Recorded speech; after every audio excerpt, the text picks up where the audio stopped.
હવે તમારા લોકોની બોર્ડની પરીક્ષા પૂરી થઈ એને અંદાજિત 1 મહિના જેવો સમય છે એ થવા આવ્યો છે અને તમારા બધાના મનમાં એ જ પ્રશ્ન છે કે ભાઈ અમે લોકોએ ધોરણ 10ની પરીક્ષા આપી છે, અમે લોકોએ ધોરણ 12ની પરીક્ષા આપી છે અને અમે લોકોએ ધોરણ 12 એટલે કે કોમર્સ અને આર્ટ્સ પ્રવાહ છે એની અમે પરીક્ષા આપી છે, તો એનું પરિણામ ક્યારે આવી શકે એની માહિતી આપતો આ વિડીયો બનાવવામાં આવ્યો છે. એટલે આ વિડીયોને શરૂથી લઈને અંત સુધી જરૂરથી. તો નમસ્કાર, અમારી યુટ્યુબ ચેનલમાં આપનું હાર્દિક સ્વાગત છે. હવે આ ચેનલનો હેતુ એ જ છે કે ધોરણ 12 પછીની તમારી જે પણ એડમિશનની પ્રક્રિયા થશે એની સંપૂર્ણ માહિતી આપવા માટેની આ ચેનલ બનાવવામાં આવી છે. અને એડમિશન રિલેટેડ અપડેટ માટે જો તમારે લોકોને અમારા વોટ્સએપ ગ્રુપમાં જોડાવવું હોય તો એની લિંક નીચે ડિસ્ક્રિપ્શન બોક્સમાં આપી દીધી છે, ત્યાં જઈને પણ તમે લોકો જોડાઈ શકો છો. અને તમે લોકો એડમિશન રિલેટેડ અપડેટ માટે અમારી જે વોટ્સએપની ચેનલ છે એને પણ તમે લોકો ફોલો કરી શકો છો. એની લિંક છે એ નીચે ડિસ્ક્રિપ્શન બોક્સમાં આપી દીધી છે. અને હરતા ફરતા જો તમે આ ચેનલમાં નવા આવી ગયા હોય તો ખાસ કરીને આ ચેનલને તમે લાઈક કરજો, અન્ય સાથે શેર કરજો અને સબસ્ક્રાઈબ કરવાનું ના ભૂલતા. હવે જુઓ, સૌથી પહેલાં આપણે 2024 છે એની આપણે લોકો સ્થિતિની ચર્ચા કરીએ છીએ. તો આનું જે પરિણામ છે તો કે જુઓ, પહેલાં વસ્તુ શું આવે તો કે સાયન્સ આવે, પછી આપણે જનરલ સ્ટ્રીમ છે એ આવે છે અને એના પછી ધોરણ 10 છે એ આવે છે. હવે એક વસ્તુ ધ્યાનમાં રાખો, સામાન્ય રીતે 2023 સુધી છે એ ગુજરાત બોર્ડનો ક્રમ એ જ રીતે રહેતો હતો તો કે ભાઈ પહેલાં સાયન્સનું પરિણામ આપે, પછી ધોરણ 10નું પરિણામ આપે અને એના પછી ધોરણ 12 છે એ સામાન્ય પ્રવાહ છે એનું પરિણામ આપે છે.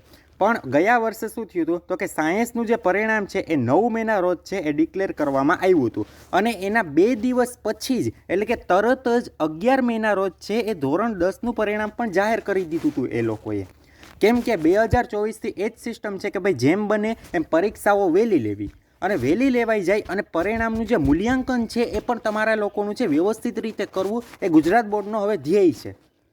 ક્લિયર થઈ ગયું આ વસ્તુ? એટલે એના ઉપરથી આપણે અંદાજો લગાડીએ કે આ વખતે તમારું પરિણામ ક્યારે આવી શકે. તો તમે લોકો એ વસ્તુ ધ્યાન રાખો કે સૌથી પહેલાં તમારા લોકોનું ધોરણ 12 સાયન્સ છે એનું પરિણામ આવશે. હવે હું એક લેખ વાંચતો હતો, એ લેખમાં શું લખ્યું હતું તો કે અત્યારે હાલની સ્થિતિ 90% છે એ તમારી પુરવણીનું મૂલ્યાંકન થઈ ગયું છે. એટલે કે અંદાજે 90% છે ધોરણ 10ની હોય, 12ની હોય કે ધોરણ 12 સામાન્ય પ્રવાહની હોય. બધું જે તમારે ઉત્તરવહી એટલે કે જે પેપર ચેકિંગની જે પ્રક્રિયા છે ઓલમોસ્ટ 90% પૂરી થઈ ગઈ છે. અને આ અઠવાડિયા પહેલાં મેં વાંચેલું હતું. એટલે આપણે એવું ધારી શકીએ કે ભાઈ 15 તારીખ એટલે કે 15/4 સુધીમાં છે એ 100% છે એ પ્રક્રિયા પૂરી થઈ જાય. ત્યાર પછી એમાં ડેટા એન્ટ્રીની બધી વસ્તુ તમારું પરિણામ બનાવે, આ થાય તે થાય. એટલે આપણે એવું ધારી શકીએ કે તમારું ધોરણ 12 સાયન્સનું પરિણામ છે એ 25થી લઈને 30 એપ્રિલ વચ્ચે આવી શકે. સમજી ગયા? 25થી લઈને 30 એપ્રિલ વચ્ચે તમારે ગણતરી રાખવાની કે તમારા ધોરણ 12 સાયન્સનું પરિણામ આવે. અને સાથે સાથે જ્યારે ધોરણ 12 સાયન્સનું પરિણામ આવે છે એની સાથે ગુજકેટનું પરિણામ પણ જાહેર કરી દેવામાં આવે છે. એટલે 25થી 30 વચ્ચે તમારું ધોરણ 12નું જે આપણે સાયન્સ માટેનું ગુજકેટનું પણ પરિણામ આવી જશે અને ધોરણ 12 સાયન્સ છે એનું એ ગ્રુપ હોય, બી ગ્રુપ હોય કે એબી ગ્રુપ હોય એનું પરિણામ આવી જવાની પૂરેપૂરી શક્યતા છે.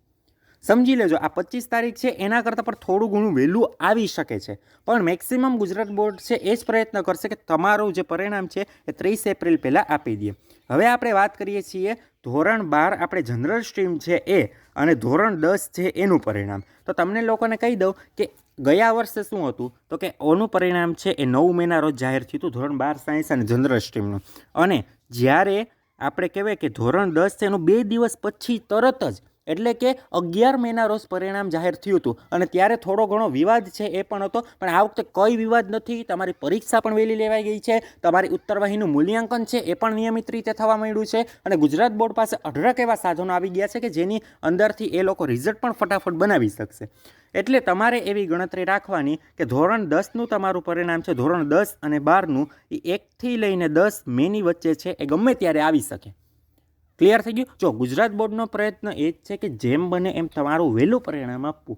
પણ એટલે આ ગણતરી રાખવાની, તમારું જનરલ સ્ટ્રીમ હોય, કોમર્સ હોય, આર્ટ્સ હોય અથવા તો તમારું ધોરણ 10 હોય તો એનું પરિણામ તમારે એવી ગણતરી રાખવાની 1થી લઈને 10 મેની વચ્ચે આવી જશે. ક્લિયર થઈ ગયા આ વસ્તુ? એટલે આ તમારું એક્સપેક્ટેડ છે એ બધું એનાલિસિસ છે એ મેં તમને આ વિડીયોમાં જણાવી દીધું છે. ક્લિયર થઈ ગયું? અને હા, એક વસ્તુ તમને કહી દઉં છું કે તમારા લોકોનું બધાનું પરિણામ છે ને એ તમારું મેક્સિમમ એવું જ આવશે કે તમારા ધાર્યા કરતાં વધારે આવશે. ક્લિયર થઈ ગયું? કેમ કે 2024થી છે ને ગવર્મેન્ટ દ્વારા છે એ બોર્ડને એવો જ આદેશ આપવામાં આવ્યો છે કે જરાક ઉદારતા રાખીને પેપર ચેક કરજો. ક્લિયર થઈ ગયું? એવું નહીં કે ભાઈ તમે કાયદેસર છે એ તમે ગમે એમ કરીને માર્ક કાપી નાખો ને કે ભાઈ તમારે છે કોઈ પણ ઝઘડો થયો છે કોઈની સાથે ને એની ખીસ તમે વિદ્યાર્થી ઉપર ઉતારો, એ રીતે નહીં. ઉદારતાપૂર્વક છે એ માર્ક તમે આપો. એના પરિણામે તમે જોયું હશે કે 2024માં 90% ઉપર તો અઢળક લોકોને છે. ઘણા બધા લોકોને 90% ઉપર આવ્યા છે 2024માં. અને 2025માં પણ તમે લોકો જોશો સાયન્સ હશે ને તો સાયન્સમાં પણ 90% ઉપરવાળા તો અઢળક લોકો હશે. ક્લિયર થઈ ગયું? એ રીતે તમારે ધોરણ 10માં પણ 90% ઉપર તો લગભગ મેક્સિમમને આવશે જ. તમે ધાર્યા હશે 90 અને આવશે 95. આ રીતની પ્રક્રિયા પણ તમારે થશે. ક્લિયર થઈ ગયું? તમે ભાઈ લખ્યું છે, તમે પેપર વ્યવસ્થિત લખ્યું છે તો તમને માર્ક આવવાની સંભાવના છે. તમે પેપર કોરું નથી મૂક્યું તો પણ માર્ક આવવાની સંભાવના છે. પછી અમુક લોકો એમ કહે કે ભાઈ અમે કંઈ પેપરમાં લખ્યું જ નથી, ખાલી અમે પ્રશ્ન લખીને આવતા રહીએ ને અમને કાં માર્ક ન આવ્યા, તો એ માર્ક ન જ આવે. પેપર કોરું મૂકો, જેને કોરું મૂક્યું હોય છે સાવ, પછી તમે કહો કે પરિણામ નબળું આવે તો એ આવવાનું જ છે. અને મેક્સિમમ જો બોર્ડ છે ને એ જ પ્રયત્ન કરશે કે તમે લોકોને જો પાસ થતા આવીશો ને, માની લો કે તમને 28 માર્ક આવ્યા હશે ને પાસ થવાનું આપણે જેટલા માર્કે હોય તો એ તમને ગ્રેસિંગ થોડું ઘણું હશે ને એ પણ એ લોકોએ આપી દેશે. ક્લિયર થઈ ગયું? એટલે પેપર બાબતે તમારે એ રીતે ચિંતા કરવાની જરૂર નથી. તમારે ટકા છે એ બધાને બહુ સારા આવશે. ક્લિયર થઈ ગયું?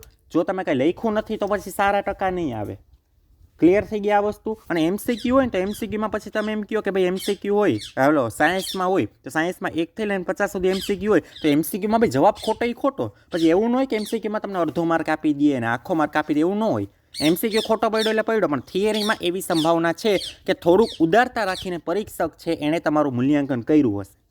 ક્લિયર થઈ ગયું? પરિણામ તમારું છે એ ઓલ ઓવર ઊંચું જ આવવાનું છે. ક્લિયર થઈ ગયું? અને આ વિડીયો બાબતે કોઈ તમને પ્રશ્ન હોય તો ખાસ કરીને કોમેન્ટ બોક્સમાં લખો. અને આવી જ માહિતી માટે ચેનલ લાઇક, શેર અને સબસ્ક્રાઈબ કરવાનું ન ભૂલો.